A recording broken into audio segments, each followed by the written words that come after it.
For the purposes of this class, we will focus on 3 different metabolisms.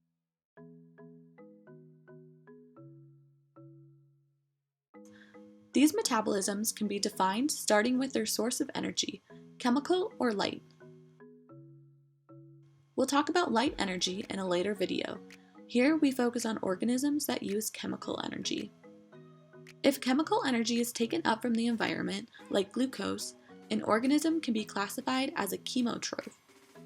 Depending on the type of chemical energy, that organism can be classified further based on whether the chemical is organic or inorganic. From this, we get Chemoorganotrophs and Chemolithotrophs. Let's consider Chemoorganotrophs, which can also be subdivided based on their ability to fix carbon dioxide or not. Heterotrophic organisms create biomass from organic chemicals like glucose, while autotrophs are able to use inorganic carbon dioxide. Complicating this even more, Chemoorganoheterotrophs can be further classified on their ability to respire or not, and their ability to respire with or without oxygen,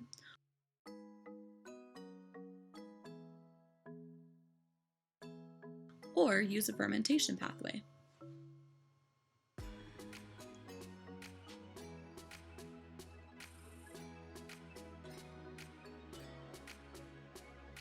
Fortunately for you, all you need to know is a few of the metabolisms that we will highlight next.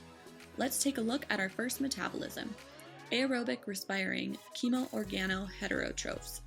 If we take a look at the word Chemolorganoheterotrophy, we can derive several bits of information.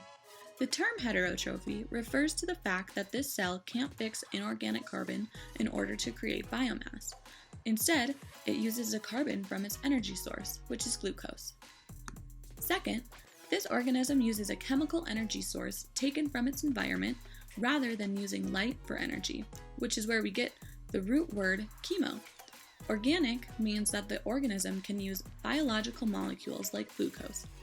Glucose is also used as an electron donor. Let's assume this is a generic cell.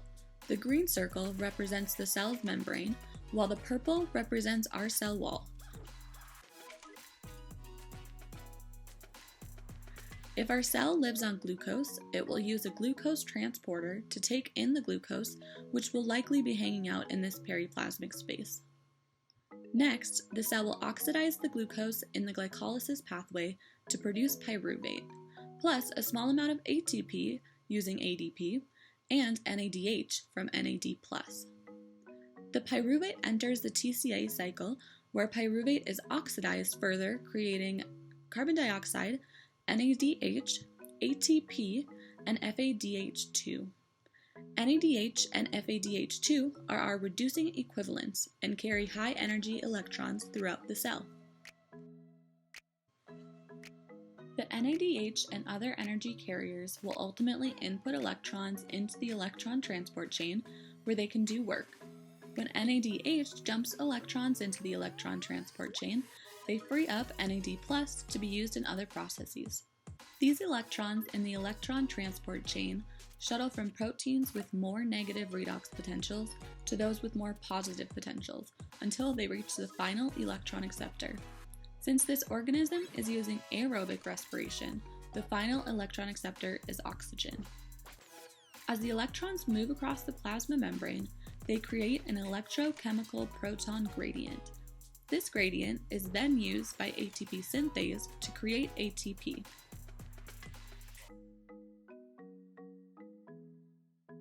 Notice that we see substrate level phosphorylation in glycolysis and the TCA cycle, but we see oxidative phosphorylation in the electron transport chain. Also notice that the amount of energy we get out of this reaction is related to our starting material and ending electron acceptor. So we just covered this part of our metabolism chart. Now let's take a look at an example of anaerobic respiration in Chemoorganoheterotrophs.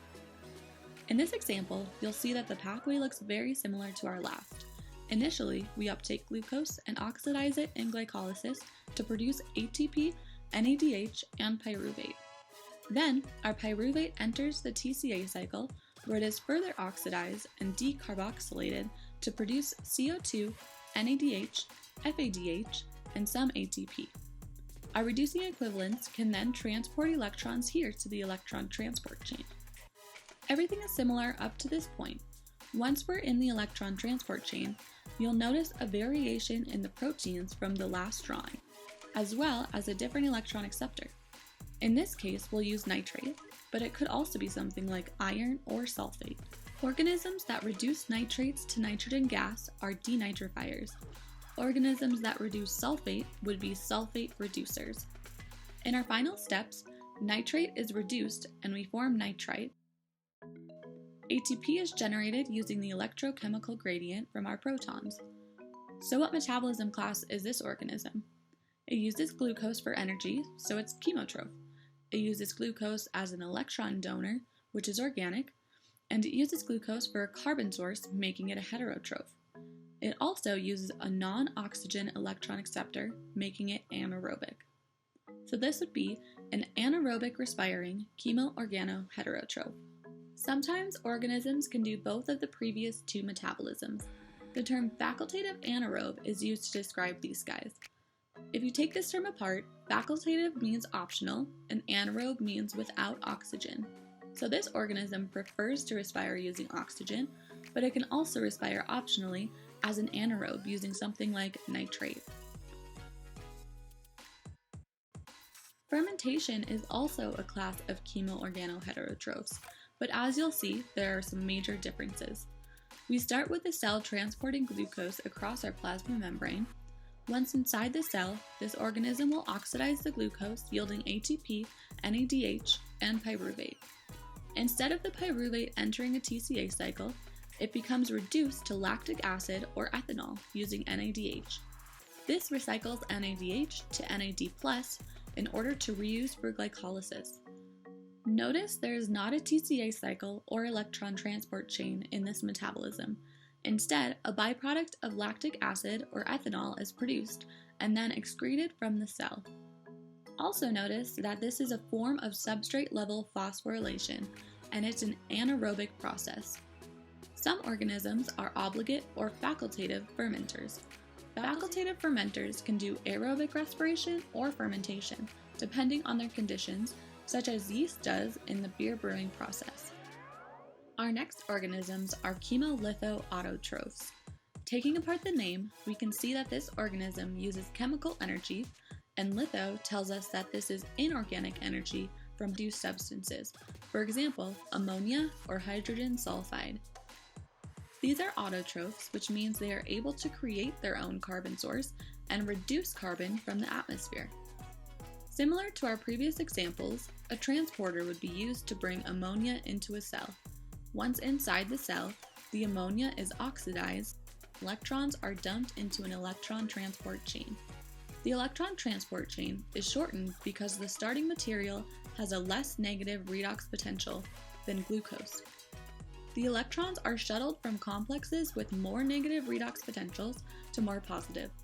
In the process, they create an electrochemical gradient of protons, which are then used to create ATP via the ATP synthase.